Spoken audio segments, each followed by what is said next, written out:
In the 20th century, film and cinema have become the most powerful tools of information and disinformation. Goebbels in Nazi Germany and Stalin in Russia used the power of film to spread propaganda within their countries and worldwide. Few filmmakers today come under the hand of government control. Unfortunately, though, many filmmakers have bought into the lie of Marxism and socialism and delved deeply into the art of disinformation. Hollywood is a fascinating case of disinformation because it's disinformation being promulgated by the uninformed. It's people whose minds have already been brainwashed, essentially, then spewing out what they were told by the media to spew out. But the power of Hollywood, because it has a lot of talented people to promulgate this information advertently and inadvertently, is stupendous. In fact, it's probably more powerful than the liberal politicians, because that disinformation is going out to young people whose minds are not critical and and the ground has been prepared in the schools, and the schools are actually taking a liberal pablum movie and showing it to the schools, and the kids think it's real. And probably the most famous and best at the craft of deceptive cinema is Oliver Stone. Over the last 2 decades, he has produced a string of films that repeatedly demonstrate his Marxist worldview and spew anti-American disinformation. He could have easily worked for the KGB back in the day. In his Untold History of the United States, America is portrayed as an evil force in the events of the last 75 years.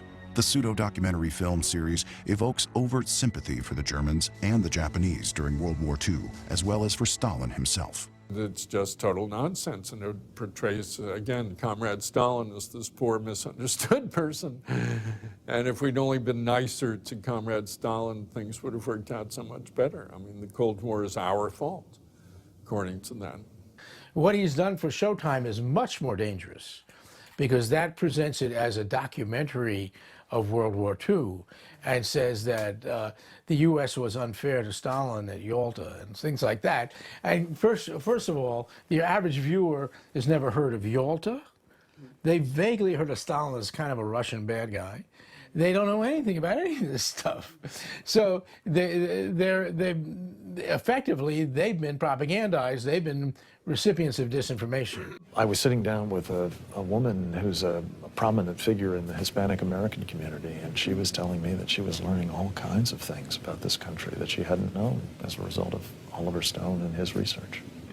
Historian Ronald Radish calls the Untold History Cold War revisionism and sees similarities to communist author Karl Marjani's book, We Can Be Friends, The Origins of the Cold War. Over and over, Stone uses the same quotations, the same arrangements of material, and the same arguments as Marjani, a Soviet agent in 1952. Rather than being shouted down as many did at the release of Stone's JFK, the Untold History has been widely embraced by the left-wing academic establishment and by the progressive culture in general. There have been no outcries over the libels committed on the memories of Truman, Kennedy, or America. This clearly demonstrates how the Soviet disinformation machine has won the culture war in the U.S. Robert Redford is another filmmaker known for his leftist-leaning anti-America disinformation. His recent movie, The Company You Keep, is thinly disguised as an ode to the 60s as the model of activism and terrorism for every future generation to emulate. The 1960s have become to the left what 1776 once was to the old America. Each protest, down to Occupy Wall Street, is looked upon as a rebirth of the spirit of the 60s. The movie paints its main characters, former Weather Underground-type radicals, in a flattering light, even though they confuse murder with idealism and youthful anger with principle.